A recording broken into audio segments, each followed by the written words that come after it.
эрхэм хүнд ард иргэдээ төрөөс хүнс хөдөө аж ахуйн салбарыг дэмжиж хүнсийн ногооны импортын гайлын албан татварыг 30% хүргэж нэмэгдүүлсэн. Импортын ногооны үрийн үнийг 80% хөнгөлсөн.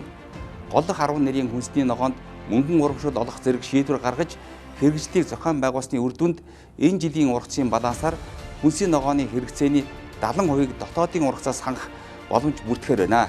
Тиймээс Монгол улсын ерөнхийлөгчийн уриалсан хүнсний хувьсгалыг бүтээжээр хэрэгжүүлж дотоодоо тарьж ургуулж үйлдвэрч чаддаг байсан бүхнээ хийх зорилтыг дэвшүүлж ойрын 2 жилд хүнсийн ногооны хэрэгцээг 100% дотоодын ургацаас хангах боломжийг хөдөлгөхөөр ажиллаж байна.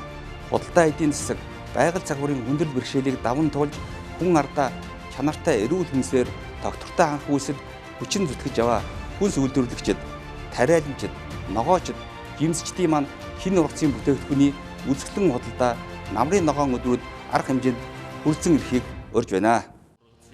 Хүнс хөдөө аж ахуйг хөнгөн үйлдвэрийн яам. Эх орны хөрсөн дургасан Монгол ургацын дээж хүнс үйлдвэрлэгчдийн бүтээгдэхүүн, орон нутгийн зан заншил онцлогийг харуулсан брэнд бүтээгдэхүүн, газар тариалангийн зориулттай тоног төхөөрөмжийн үзэсгэлэн, үндэсний үйлдвэрлэгчдийн ур ухаан шингэсэн бүтээлүүдийг үйлдвэрлэгчээс хэрэглэгчид шууд хүргэх зорилготой намрын ногоон өдрүүд үндэсний үйлдвэрлэгч 2022 нэгдсэн арга хэмжээг 9-р сарын 18-наас 25-ны өдрүүдэд төв цэнгэлдэх хүрээлэнд зохион байгуулах гэж байна.